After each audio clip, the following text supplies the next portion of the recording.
nation on the world stage. And when they put on the glitz, it's the kitchens that keep the cogs turning. An army can't fight on an empty stomach, and a monarch can't rule without having some food. It's the engine oil for the engine that is the British royal family. We open the door on life in the royal kitchens and get the inside scoop from the royal chefs. Working for the Queen was amazing. Cooking for kings and queens and presidents. They reveal the do's. Finger sandwiches, cut into 4, minus the crust. And don'ts. You try and serve strawberries to the Queen in January and it's off to the Tower. You're really in trouble. Of serving Her Majesty, whose private dining habits are not as extravagant as you may think. She eats her dinner off a tray, looking at the television. She likes it.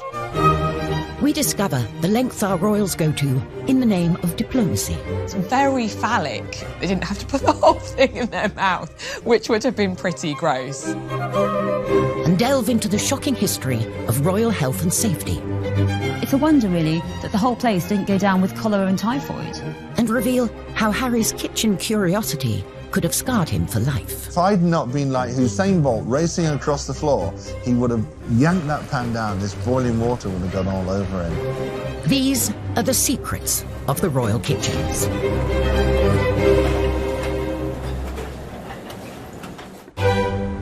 Buckingham Palace, the monarch's official HQ and hub of royal engagements. At its core is the kitchen. A well-oiled machine with the capacity to cater on a mind-boggling scale. Every year, the royal family cater for thousands and thousands of people, and just at Buckingham Palace alone, it's 50,000 people every year. They have this convening power. They bring people together. And a lot of the events at which they do that, food does play a key role. This dinner is always an opportunity for us to come together as friends. With so many mouths to feed, it's no surprise that the royal shopping bill is eye-watering. In 2018, the royal family spent £1.6 million on food. That food will be food for garden parties, will be food for guests who are visiting that the Queen is entertaining. It'll be for the tea that she gives the Prime Minister at their weekly audience. It's a huge amount of money, and, you know, most people's weekly shop is, you know, £50, £100 down the supermarket. It is an extraordinarily little sum for the premier monarchy in the world. And for us to have spent so little money on food shows how completely efficient and streamlined Buckingham Palace and Windsor Castle have become. And nothing is more streamlined and steeped in tradition than a royal state banquet.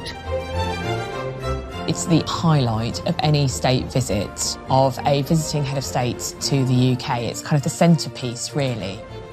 It's a very lavish affair, and preparations will start months before. A glittering state banquet, an occasion fit for the head of state of one of our closest allies. The Queen, of course, as head of state, has a hugely important role in a state visit and a state banquet. Unlike in the United States, the British head of state is not limited to 2 terms of 4 years. And the banquet is an incredibly sort of personal aspect of the visit to her. I certainly know that the Queen has personal involvement in the menu. She consulted and collaborates with her chefs. One of those chefs was Darren McCready, who worked in the royal kitchens for 11 years.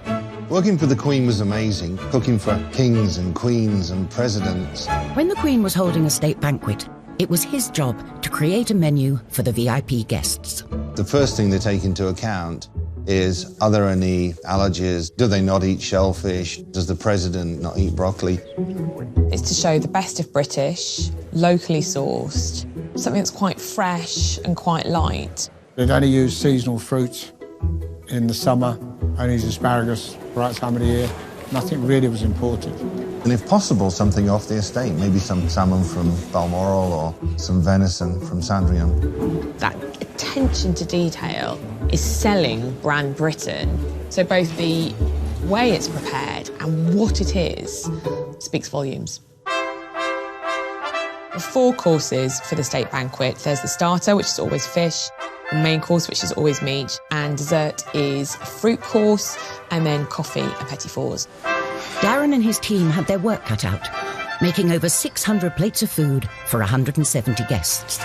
You started at 6 in the morning, and it was usually 11 o'clock at night by the time you finished. But efforts did not go unnoticed. The reward for all those long hours were 2 miniatures of gin, so you could have a gin and tonic, and that was a thank you from the Queen. And when were you supposed to drink your gin and tonic? Not while you were cooking. Before the food is dished up, the table must be laid. The places are measured meticulously, a measuring stick is used. There's 18 inches of space between the centre of one plate and the centre of another. You don't have much space, so you can understand why they try to consolidate each setting. You've got the forks on the left, the knives on the right. The exception to that knife on the right rule is the little bread knife. In restaurants, you're probably used to seeing it actually on the plate, but for state banquets, they've decided to set it above the bread plate like so. There's even a secret system to prevent the Queen's food being tampered with. After everything is plated up, a page chooses at random one of the plates to be served to Her Majesty, so that if anyone did want to poison the monarch, they would have to poison the whole lot. And once the guest's food is served, there are strict rules about how it's eaten. You do not sit down until the Queen sits down. When she starts eating, then you can start eating.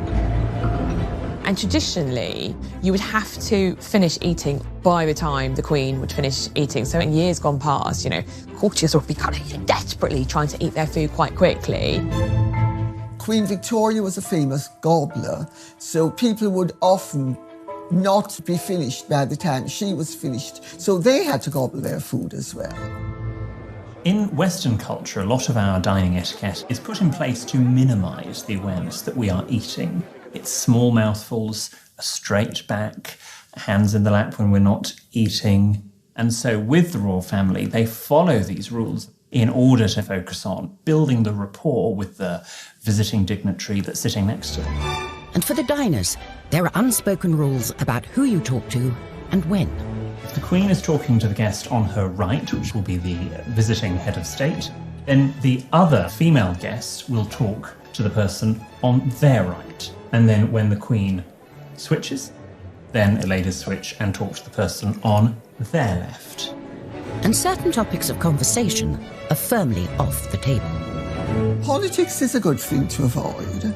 Money is another good thing to avoid. And sex is another good thing to avoid. But just because you can't talk about sex doesn't mean you can't flirt.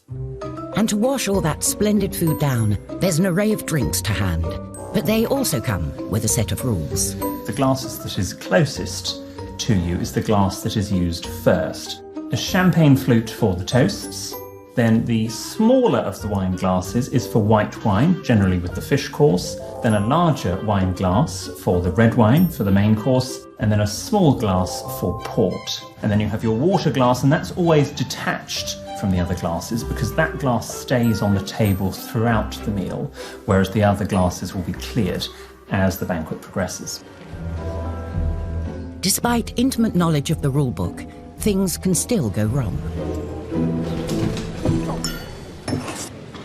Prince Philip uttered blast as his glass dropped to the floor at a state banquet in 2003. Luckily, heads of state politely carried on as if nothing had happened.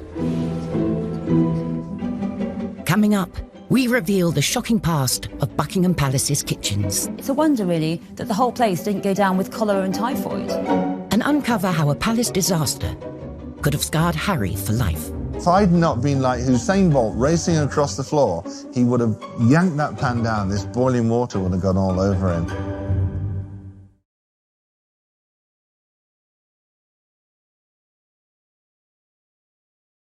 Kitchens are at the heart of the home, and Buckingham Palace is no exception.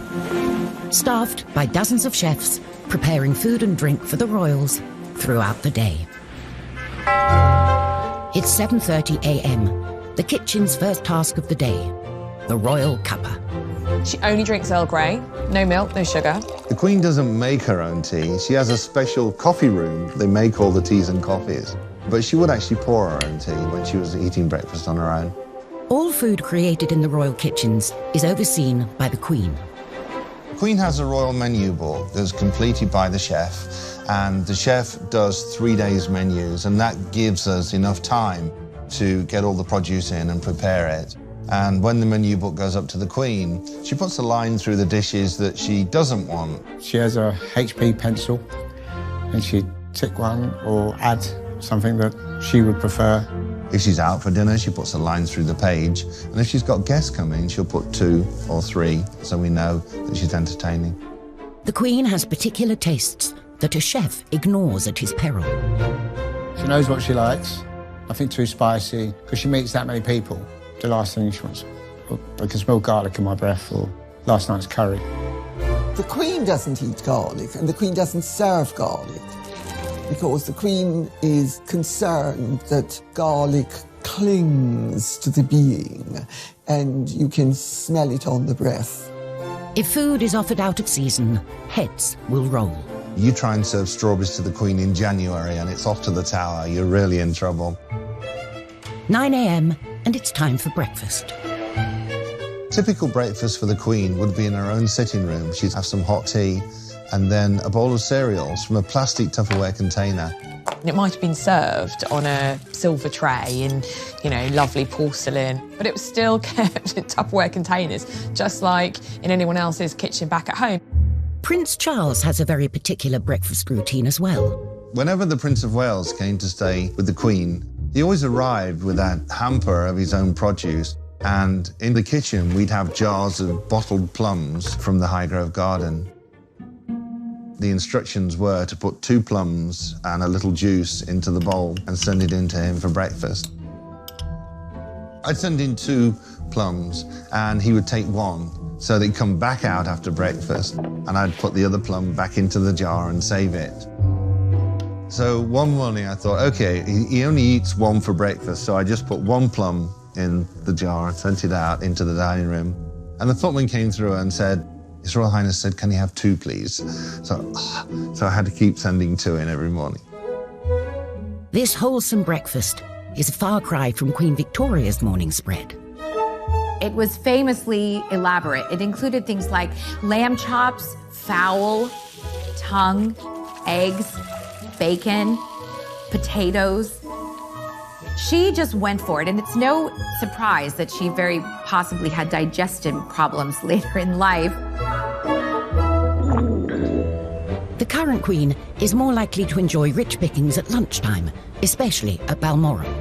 Balmoral affords recreation as well as relaxation. Hunting, shooting and fishing. There's trout in the streams nearby and salmon at the right time of the year.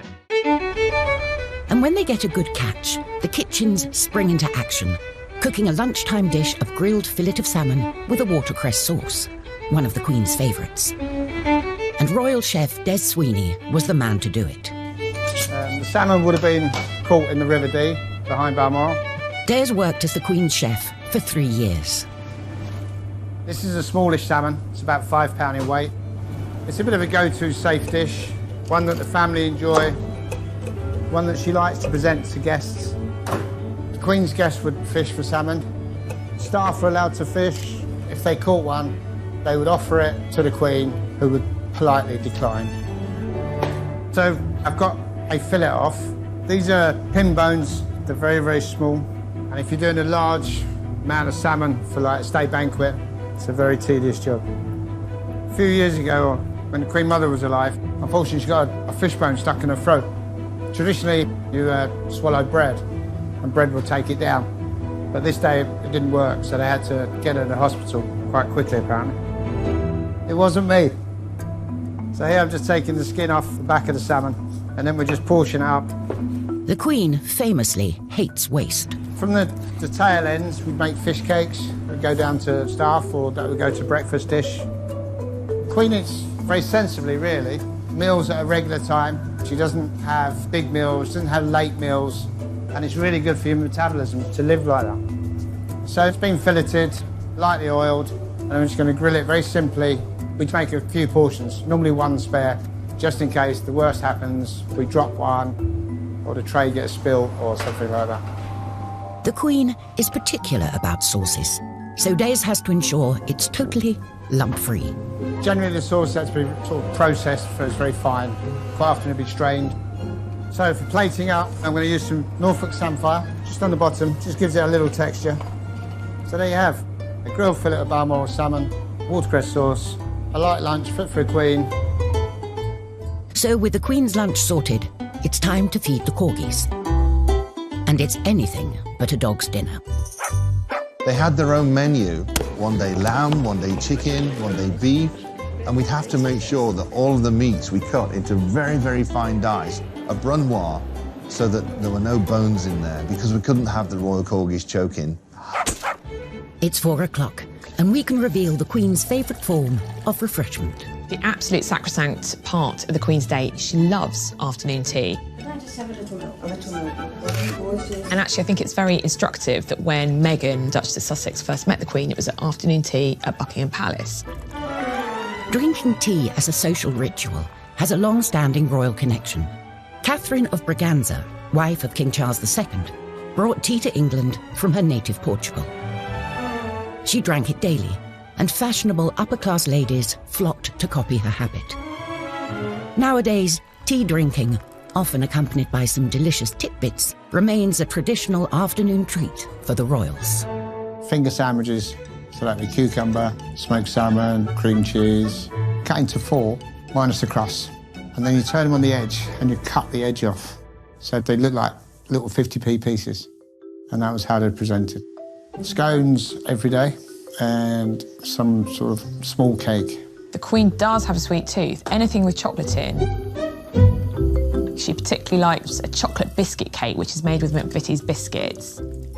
And quite a sweet nod in time spent with his granny. Prince William, actually, for his second wedding cake, chose a chocolate biscuit cake to be served alongside the official kind of fruit cake that he had when he got married to Kate, because he remembered this chocolate biscuit cake from having tea with his granny.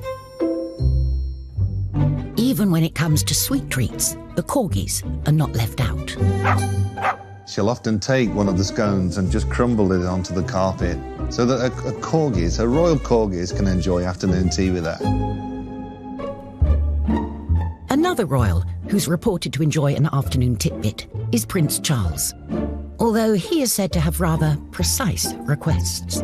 There's a great story about how he likes his eggs at 4 minutes exactly. So the kitchen staff frequently has several pots of eggs boiling, so that when he does come in after a day's hunt, there's one egg that's been boiled at precisely 4 minutes that he would like to eat. His head of communications has absolutely denied this story.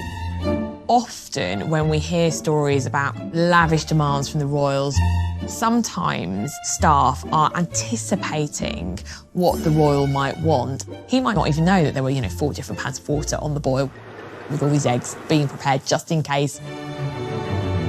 7 p.m, it's gin o'clock. When you are the head of state of 16 countries, you might feel the need for a stiff drink. A drink was gin and Dubonnet. On a big function, there would always be gin and Dubonnet on most of the trays, just in case. You should have to put a hand up and say, "Can I get a drink, please?" When she's off duty, there is reportedly one element of the Queen's private dining that may feel familiar to many of us.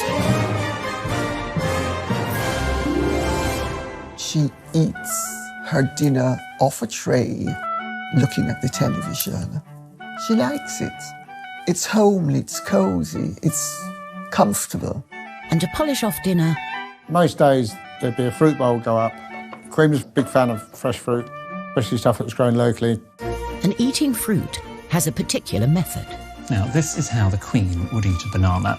We don't peel it like a primate. Instead, using the fork, we hold it in place and cut off one end. Then we cut off the other end. And then we turn the knife on its side and go into the skin like so, and then prising it open, and then cut a little bit off and eat like so. But there are times when the royals need to pop out for a treat that really hits the spot. It's the best thing I've eaten for a very long time. Can I pause you on that? Absolutely. Fast foods were also tempting for the royal princess. William and Harry, they loved pizzas, burgers. They loved me to cook them burgers. I remember coming into work one morning and Nanny had asked for roasted chicken and she wanted lots of green vegetables served with it too. Well, I think William or Harry must have looked at the menu and thought, we don't want that. When I came in the evening, there was a note on my desk and it said, Darren, please give the boys pizza for dinner tonight, signed Jess. I looked at it and thought, why is this in the writing of a 5-year-old? And then I realised who'd written it. They actually got the roasted chicken. I was scared of the nanny. The boys' love of food nearly got one of them into serious trouble. I was cooking spaghetti bolognese for them. I had a big pan of water on the stove. And Prince Harry came over and I just happened to turn and look and he put his hand up on the pan and said, what's in here? And if I'd not been like Usain Bolt racing across the floor, he would have yanked that pan down. This boiling water would have gone all over him. Oh, that was a scary day. The modern royal kitchen is hot on health and safety, but that wasn't always the case. Kate Williams has come to the National Archives to expose a shocking state of affairs. When Victoria turned 18, she became queen and moved from Kensington Palace to Buckingham Palace. But Buckingham Palace had been neglected for 7 years, and almost immediately after the Queen moved in, there started to be complaints about the unholy stink. An investigative scientist was put on the case. What I've got here is this amazing report that was made by Dr. Liam Playfair in 1845. He says that what he's been asked to do is look into the evil complained of and ascertaining the causes which vitiate the air in that building. As he says here, the smells in the palace are so powerful as to produce nausea and feelings of sickness. And I think there had been some perception that perhaps it was the fires or the gas lights that had caused this horrible atmosphere. No, he said, the main evil is the kitchen. He says, I'm reminding you that one of the largest sewers in the world runs unfortunately through the precincts of the palace. Actually, it ran under the kitchens, and I'm afraid to say it was also leaking. So the sewage was coming through the kitchen floor. If this wasn't bad enough, there were a lot of unsanitary practices in the kitchens, including piling up the rubbish in the dustbins, which were, he says, filled with garbage of a very bad description. And next to them were urinals for the use of the male servants without a flow of water. You can't flush them. And actually, he's really quite rude about the palace. He says, I could not have believed it credible that such an extraordinary instance of scientific ignorance existed in any building in the present day. He cannot believe it. So you've got a potent combination here of rubbish, of unsanitary practices, and of disgusting sewage. They are all eating food in these incredibly unsanitary conditions. It's a wonder, really, that the whole place didn't go down with cholera and typhoid.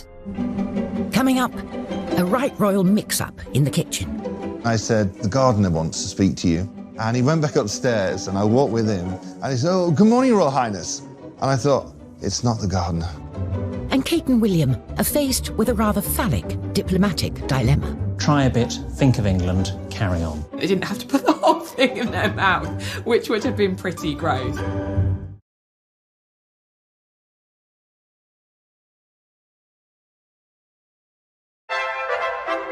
If you want to discover what's in the royal kitchen cupboards, look no further than the list of warrant holders. Royal warrants are essentially a mark of recognition to businesses that have supplied goods or services to either the Queen, the Duke of Edinburgh, or the Prince of Wales. More than 100 of them are food and drink businesses. Everything from companies who make baked beans, fishmongers, to champagne producers. Kellogg's has a royal warrant, Schweppes has a royal warrant, Cadbury's. Fortnum & Mason has been filling the royal shopping trolley since the 18th century. They say that Fortnum and Mason is the royal grocer. It was the sweet stall that was a focus for the duchesses. Can I have a turnip? Yeah, of course, please. It's not to be confused with freebies. The royal warrant recipients are not necessarily providing free swag to the royal family. They're just preferred suppliers. And brands need to have supplied a royal household for 5 years. Then they can upgrade their packaging. When a business is granted a royal warrant, that allows them the opportunity to display a royal coat of arms on their packaging. Obviously, that's a huge accolade. But like all of us, royal tastes can change. Sometimes royal warrants can be revoked just because the royals have decided that they've gone off something. So Carr's Water Biscuits, which used to supply cheese biscuits to the royal family, they reapplied for their warrant and it wasn't granted because the royals had just gone off them. Down the road from the Queen's Scottish residence, Balmoral, is a company that has been supplying the monarchy for generations. A whisky distillery, first granted a warrant by Prince Albert in 1848. On a recent visit, Prince Charles got stuck in, checking the goods were still worthy of this honour. We just dropped and then we were getting apples and pears, particularly tin pears. With a nod of approval given, it's back to Balmoral, where the kitchens are gearing up for a visit. Chef Darren McGrady accompanied the royals on several trips, and it's safe to say they don't pack lightly. All the equipment would go from Buckingham Palace. Knives, spoons, ladles, pots, pans, dishes, everything would go up to Balmoral Castle. It took lots and lots of planning. You had to make sure that all the food was ordered to go into Balmoral Castle, where we were going for 4, 6, 8 weeks. And although the kitchen staff and equipment are the same, the royals like to muck in. Prince Philip loves to cook 3, 4, 5 nights a week. They would actually go off and barbecue in the hills. That's when the royal family liked to sort of relax and let their hair down. Once the trappings and routine of royalty are quietly laid aside, the few precious unwinding weeks at Balmoral are a time too for a gathering of strength for the year ahead. The job of being royal is strenuous. Prince Philip was very interested in food, and he'd come down and help choose the ingredients for the barbecue. And the Queen used to put the salad together. Food is still chopped up in the kitchens, so all they have to do is mix it up. For us, it was good. It was more like a night off. It's still served on nice china, it's still served on nice silver, but they serve it themselves. And then afterwards, the Queen would actually rinse and scrape the dishes. I mean, imagine that. However, some felt it wasn't fitting for the Queen to be getting her hands dirty. Once when Mrs. Thatcher was up at Balmoral, she noticed that the Queen was doing the washing up without gloves. So Mrs. Thatcher went and bought her some rubber gloves and sent them to her, which was rather sweet. That's the sort of present that she would love. It wasn't just gifts that arrived unexpectedly. I was in the kitchen, I was on my own in there.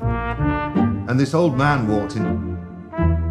And he was wearing tatty old clothes and he'd got this cardigan on with the arms all worn out.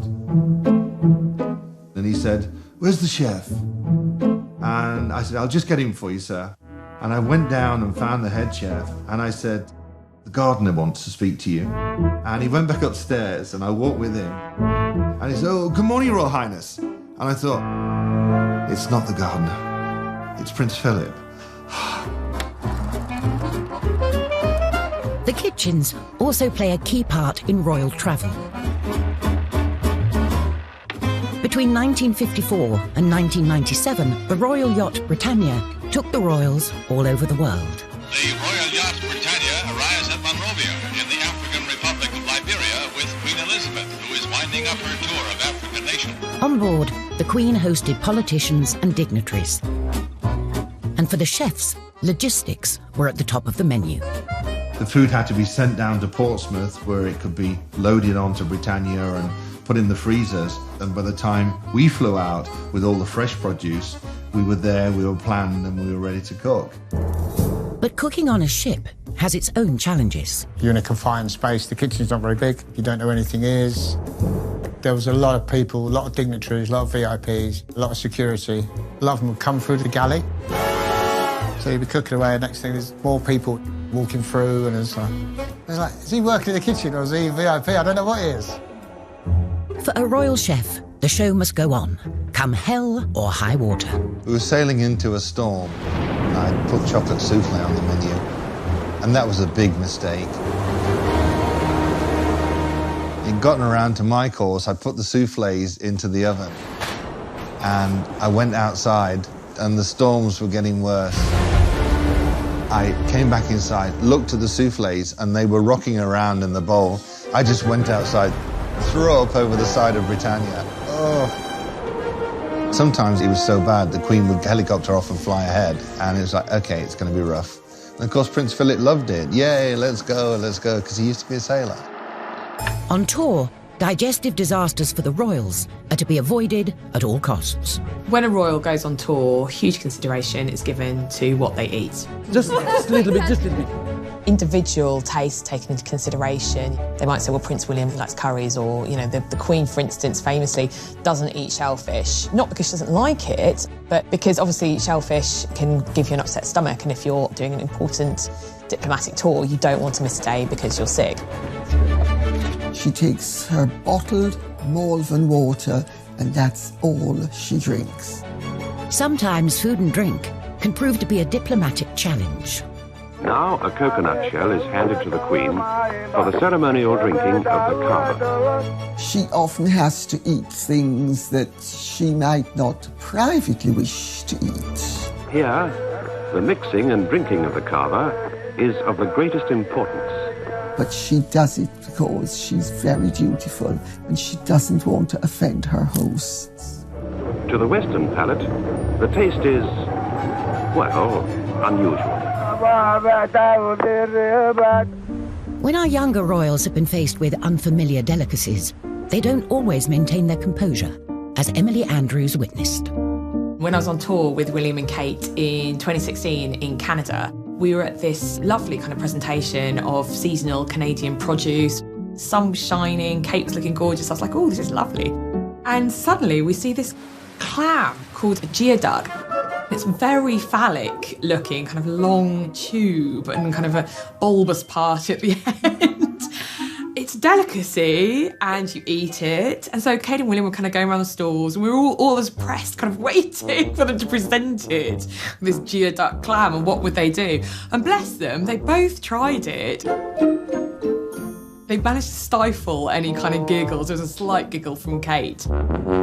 So the etiquette there would just be to pick up the food item, have a little nibble, make some polite remark, and then place it down. Try a bit, think of England, carry on. I think they had a chopped up bit. They didn't have to put the whole thing in their mouth, which would have been pretty gross. Coming up, when Meghan came under fire for promoting her favourite fruit. They are involved in the exploitation of workers abroad, and how dare she promote the consumption of avocados. And a greedy king's artery-clogging meat feast. It looks like what might happen to us post a nuclear Armageddon. You're not going to make me try and eat this, are you? Definitely are. It's so gross.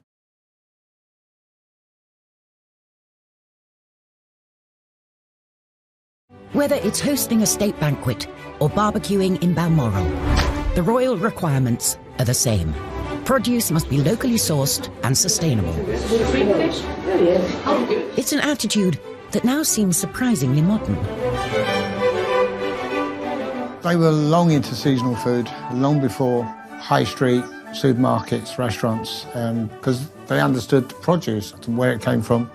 For Prince Charles, this interest in how food was grown became a passion. He introduced organic food into all the royal palaces. I mean, apparently he used to turn up at Sandringham kind of literally with armfuls of organic produce from Highgrove, his personal house in Gloucestershire, and Prince Philip was like, what's this? So Charles's kind of, funny little habits. Prince Charles is notorious in country house circles for when he comes to stay, he often brings his own food.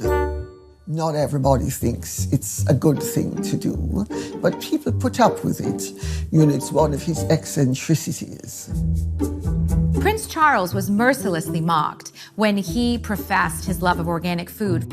He believed and saw very early on the damage that pesticides could cause. Organic farming delivers the highest quality, best tasting food produced without artificial chemicals or genetic modification. He was very instrumental in pioneering in creating a garden that was pesticide-free. In 1990, Prince Charles established Duchy Originals. That bit, they didn't have to put the whole thing in their mouth, which would have been pretty gross. Coming up, when Meghan came under fire for promoting her favourite fruit.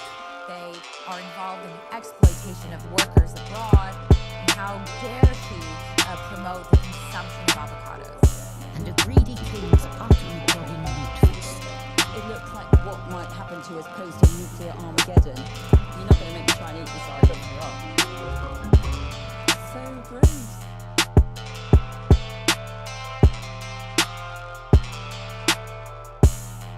Whether it's hosting a state banquet or barbecuing in Balmoral, the royal requirements are the same. Produce must be locally sourced and sustainable. It's an attitude that now seems surprisingly modern. They were long into seasonal food, long before high street, supermarkets, restaurants, because they understood produce and where it came from. For Prince Charles, this interest in how food was grown became a passion. He introduced organic food into all the royal palaces. I mean, apparently he used to turn up at Sandringham literally with armfuls of organic produce from Highgrove, his personal house in Gloucestershire. Prince Philip was like, what's this? So Charles is kind of, funny little habits. Prince Charles is notorious in country house circles for when he comes to stay, he often brings his own food. Not everybody thinks it's a good thing to do, but people put up with it when it's one of his eccentricities. Prince Charles was mercilessly mocked when he professed his love of organic food. He believed and saw very early on the damage that pesticides could cause. Organic farming delivers the highest quality, best tasting food produced without artificial chemicals or genetic modification. He was very instrumental in pioneering in creating a garden that was pesticide-free. In 1990, Prince Charles established Duchy Originals, a brand through which to sell organic produce grown on his Highgrove estate. Charles really was a bit of a groundbreaker because he was championing organic food and sustainability before it was particularly fashionable. Years later, and the brand has gone mainstream. I think back to 19 years ago when we launched the first oat biscuit, and there were huge headlines saying a shop soiled royal. So in an even more soiled capacity, I'm here today just to say nothing could give me greater pleasure than to unveil this. Sales of Duchy Originals at Waitrose have now exceeded £1 billion and also raised £27 million for his charitable foundation. So he's clearly very pleased about that. A newer member of the royal family has also used food to champion a good cause, in kitchens far removed from royal palaces. Before Meghan even joined the royal family, she was making private visits to the women of the Hub community kitchen where women had gathered to cook for the community. This is the one project Meghan has made her own. The community kitchen in the shadow of Grenfell Tower that Duchess of Sussex has been coming to for many months. And she said how she instantly felt very at home and very welcomed by that community. And a big part of that was this sort of common love of food. It was clear Meghan has a strong bond with the women who come here. She comes and laughs with us, and then she knows about our family, we know about her, so it's nice. And she came up with the idea of making a cookbook. So using all the ladies' recipes and indeed her recipes to raise money for this community kitchen. With the attention that someone of her celebrity can bring to this cause, the book has been flying off the shelves. The money that it raised was ploughed back into the community kitchen. It was completely renovated. And I remember at the launch, Meghan said that she felt that she'd almost come home meeting these ladies because it was a kind of such a melting pot of different nationalities and identities, and how food bound them all. Before she met Harry, Meghan wrote publicly about her love of creating in the kitchen. We know the most about her in terms of food in comparison to anyone else because, of course, she had a blog called The Tig where she wrote about her love of food and she shared recipes and she spoke about the meals that had influenced her and what her view on food was. She likes to eat clean and green. There's reports of her wanting to eat vegan during the week, so very much kind of plant-based food, and she certainly doesn't, I don't think, eats a huge amount of red meat. The modern royals seem to be much more interested in food, healthy eating, and I think that's exciting. For royals of the past, healthy eating wasn't a priority. Henry VIII lived a life of gluttony and excess, and championed grotesque and meaty concoctions in the kitchen. The cockentrice was one of his favourites. Historian Kate Williams is going to meet Andrew Clark, a chef who still uses an open fire and has been preparing this calorific creation. Oh my goodness. I've read so much about the cockentrice and I've never actually seen one, and there it is. Half pig and half chicken. It looks like the most terrifying mutant thing I can possibly imagine, kind of what might happen to us post a nuclear Armageddon. You're not going to make me try and eat this, are you? Definitely are. I've really got to live like Henry VIII. Okay. The trotters and then the chicken legs. It's so gross.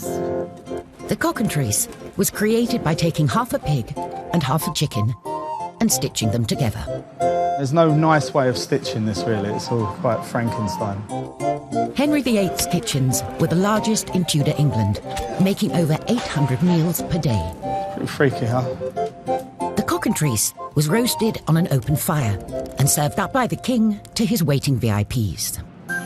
If you're Henry VIII's chef, you're just giving him a big signifier of his power here. You're really showing off his brilliance because only he can afford the best people who can make this incredible, creative, time-consuming dish. Henry basically spends the equivalent of £5 million on a massive meat feast. And this is the centrepiece. It's about grandeur, it's about excess, and really showing off. How can we think of the craziest thing to do? I know, let's stuff a pig with a chicken. You know, how fun is that? Would you like to try some? I'm kind of terrified. And also, I'm quite excited because it does smell good. Well, let's give it a go. Let's see what it's give it a like. go. Oh my gosh. Thank you. So I used to be a vegetarian. It's a good thing I'm no longer. Otherwise, I might be quite traumatised. Okay. That is beautiful. If I was at Hampton Court eating this rather marvellous meat, I think I'd be pretty impressed. Well, I think we should drink to the cockentrice. Cheers. Cheers. The humble chicken has taken centre stage for our modern royals too. Famously, Meghan and Harry got engaged as they were trying to cook a roast chicken. It's a standard, typical night Just for a us. cosy night. What were we doing? Just roasting chicken and Roasting having a chicken, trying to roast a chicken. trying to roast a chicken.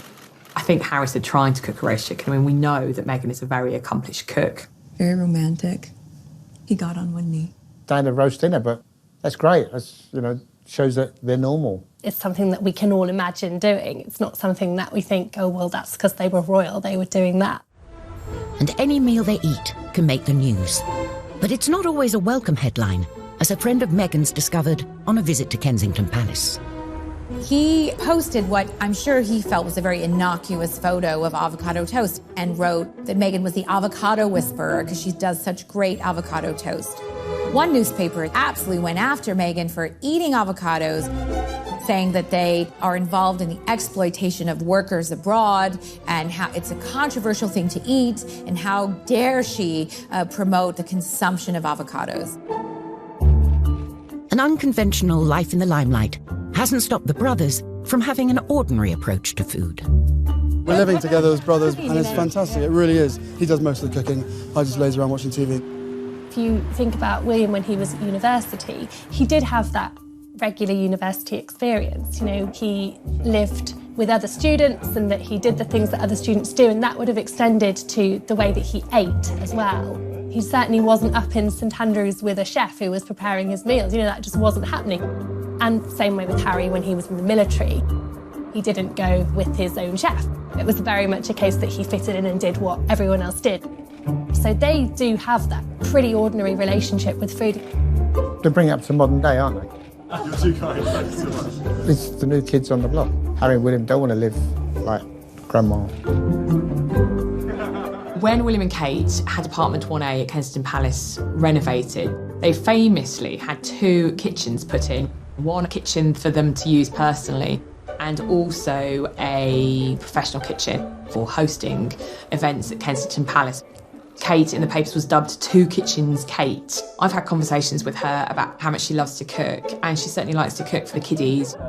When faced with a baking challenge, Kate can definitely rise to the occasion. William, however, could do with a little practice. Swing and cross. Yes. Oh no! Look, like that. It sort of looks like a pretzel. Of course, when we think about the royals, and particularly the Queen, you know, they have loads of staff to do everything for them. But actually, Kate cooks a lot of their meals herself. And I think she likes to do that because, like most of us, that's the heart of her family life. Whatever the royal family eat, and wherever they are, the eyes of the world are watching. They are very much on display, and every engagement that they do, they are watched very closely. We might have to come down there for lunch. Everything they eat and drink becomes the story. And even though the modern royals have a more hands-on approach to food, their chefs will always have a vital role to play. Kate will not be queen in a tiara going shopping around Waitrose. That's not going to happen. She wouldn't have time in any case. She's going to be too busy. But whoever is on the throne, the royal kitchens will always be at the heart of the monarchy. Food is very important when it comes to the way that we function as a country diplomatically. That's going to continue to be a key feature in the future. It's the engine oil for the engine that is the British royal family. An army can't fight on an empty stomach, and a monarch can't rule without having some food.